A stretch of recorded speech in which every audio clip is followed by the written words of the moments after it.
Ang ulam na to ay bagay na bagay sa mga bagets, sa mga senior at pati sa mga buntis. Masabaw ito pero maaaring hindi mo pa na iluluto. Napakasisimple lang ng mga ingredients nito, pati ang mga pampalasa na hindi ka na mahihirapan sa paghahanap sa palengke. Dito sa kamatis, 2 piraso ang ginamit ko pero magkaiba sila ng cut. Yung isa ay kinat ko into wedges at yung isa naman ay diced. Pagdating naman sa patola, carrots at onion leeks ay pare-parehong diagonal ang pagkakakat para mas maganda siyang tingnan. Prior to this ay nag-prepare na nga pala ako ng bawang sibuyas na siyang iginisa ko dito sa mainit na mantika. Pinagsabay ko na ito para sabay na ring maluto at nilagay ko na rito yung diced kamatis. Pasensya na dahil hindi ko na film. Naglagay din ako dito ng konting patis, hinalo-halo at naglagay ako dito ng tubig na mainit. Umabot ng mga 1.5 liters ang water na ginamit ko dito pero nasa sa inyo kung gaano kadami ang ilalagay ninyo.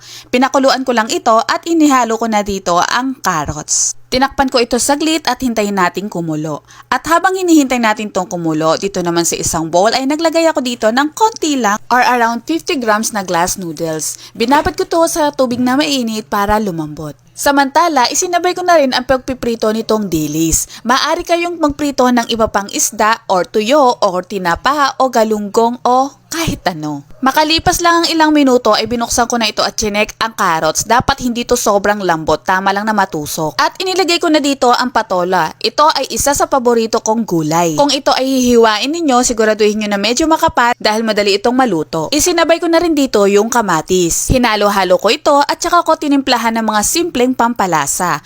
Meron dito, naglagay ako ng patis, naglagay din ako ng konting asin, asukal, paminta, at hinalo. Bali, ang mangingibabaw na lasa dito ay itong pinatuyong hipon. Maaari kayong gumamit ng ibang sahog tulad ng tinapa, shredded chicken breast, minced pork, o kung ano man ang preferred ninyo.